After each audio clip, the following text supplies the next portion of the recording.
Apa sebenarnya penyebab kok ada laporan masyarakat tidak langsung diproses? Penyebabnya itu apa? Bukan tidak langsung, tetapi kadangkala kan penyidik butuh bahan tertentu. Justru adanya viral ini, itu ada masukan baru untuk polisi. Bahkan kadang-kadang ketika data tidak lengkap, dengan adanya viral ini data jadi lengkap. Ya. Jadi sebetulnya kalau tidak viral?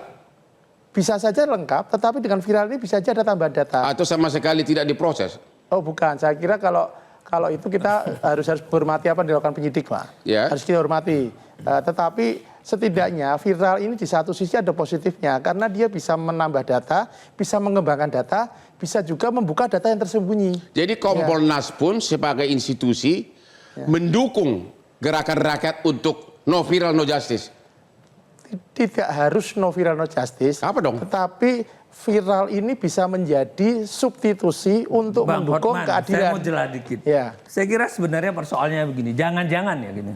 Pak polisi kita lagi banyak sibuk ngawal-ngawal. Salah satunya itu. Ngawal-ngawal menteri, ngawal-ngawal apa, ngawal-ngawal segala macam. Sehingga tugas tupoksi pada waktu reformasi pemisahan TNI dan Polri, kepengen polisi itu adalah untuk melindungi masyarakat, lupa. Gitu loh. Ya itu betul. Ini harus kita kembalikan ke situ gitu loh. Gimana Pak Nenggolan? Ya kembali tadi, ini kembali ke no viral no justice ini kan gerakan rakyat. Yang bagus sekali untuk... Kepercayaan itu loh. Ya. Seluntur gitu loh. Kan Karena udah luntur. penyebabnya apa? Ya karena sistem politik hukum kita ini runtuh. Runtuh kenapa? Runtuh karena kita lihat dari indeks korupsi misalkan. Ya. 34. 35 sekarang IPK kita itu kan menunjukkan semua ini kan sistem hukum kita ini masuk pada jejaring-jejaring yang menyebabkan korupsi tadi. Kita lihat misalkan Hakim Agung, bagaimana di dunia ini lihat ada Hakim Agung bisa masuk penjara, keluar masuk penjara. Itu Hakim Agung yang memutuskan perkara atas nama Tuhan. Ya. Itu aja sekarang jadi bulan-bulanan. Sekretaris Mahkamah Agung dua-dua masuk penjara. Ya, polisi Bapak lihat sini jenderal-jenderalnya tadi. Ya kan Sambo, Teddy Minahasa, apa segala. Ini kan rakyat bagaimana dia mau percaya, dia diurusin. Padahal harusnya pasca reformasi ini seluruh aparatur dan penegak hukum itu dia melayani rakyat. Ya. Sekarang tidak terjadi, maka rakyat membuat gerakan mumpung ada dunia digital. Sekarang itu maka dia ada gerakan yang disebut sebagai digital solidarity tadi. Rakyatnya bergerak. Ya. Memang kalau tidak ada aktornya, itu rakyat itu tidak berani juga. Makanya di situ butuhnya Pak Hotman dan 1000 Hotman lainnya itu memang harus muncul supaya apa? Supaya rakyatnya ini berani setelah dia di dalam dunia maya itu, dia harus berani, Pak. Inilah pentingnya Hotman Paris 911 itu begitu. Tadi kan Pak Rizal Nova sudah mengatakan tidak harus aktornya itu person, tapi bisa juga institusi. Tapi itulah sekarang ini sampai kita nggak tahu kapan, ya itu memang gerakan rakyat itu no viral no justice harus terjadi.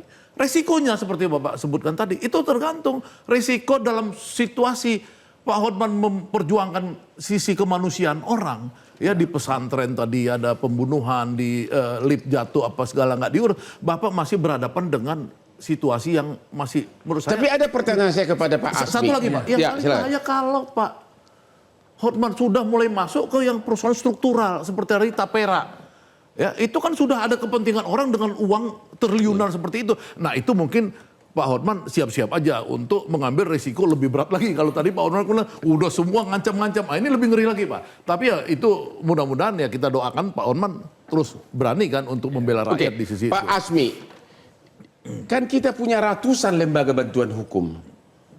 Kenapa kok bisa kalah pamor sama Hotman 911 gitu loh lembaga bantuan hukum? Apa yang penyebabnya apa?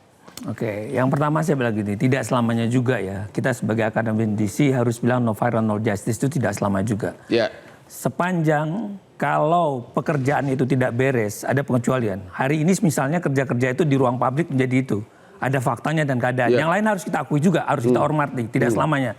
Tapi begitu ini kerjaan polisi masuk ke ruang publik, ya mau tidak mau jangan salahkan masyarakat menjadi pengawasnya. Hari ini terjadi. Kembali lagi tadi Bang Hotman bilang tadi, ya gitu banyak dan segala macam lagi-lagi gitu loh. Ini kan masalah keinginan, bukan hanya keinginan Bang Hotman. Sesuatu itu bisa berubah selain punya keinginan, punya kemampuan.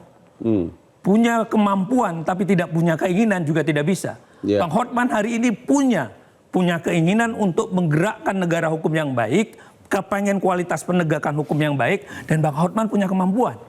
LBH-LBH yang ada itu ya maaf, baru kadang adik-adik yang baru selesai sekolah, baru junior dan segala macam dengan segala keterbatasannya. Apalagi medsos yang sekarang memerlukan satu kebutuhan biaya sendiri. Dengan gaji yang tidak seimbang dan segala macam, ya bagaimana? Padahal dengan bantuan hukum cuma-cuma, katakanlah Bang Hotman ngasih free itu, ya semua orang mendapat seperti kucuran air. Inilah orang yang tepat, inilah orang yang memang mampu, punya keberanian. Karena Bang Hotman punya kemandirian finansial, yang lain mungkin tidak. Inilah mungkin Hotman menjadi satu-satunya tumpuan pada masyarakat. Punya akses, punya finansial yang tidak perlu takutin oleh siapa-siapa. Sedangkan orang kalau punya ketergantungan finansial dan orang ini digerakkan oleh sesuatu, ini orang siapa dan bisa ditekan apa. Jelajahi cara baru mendapatkan informasi. Download Metro TV Extend sekarang.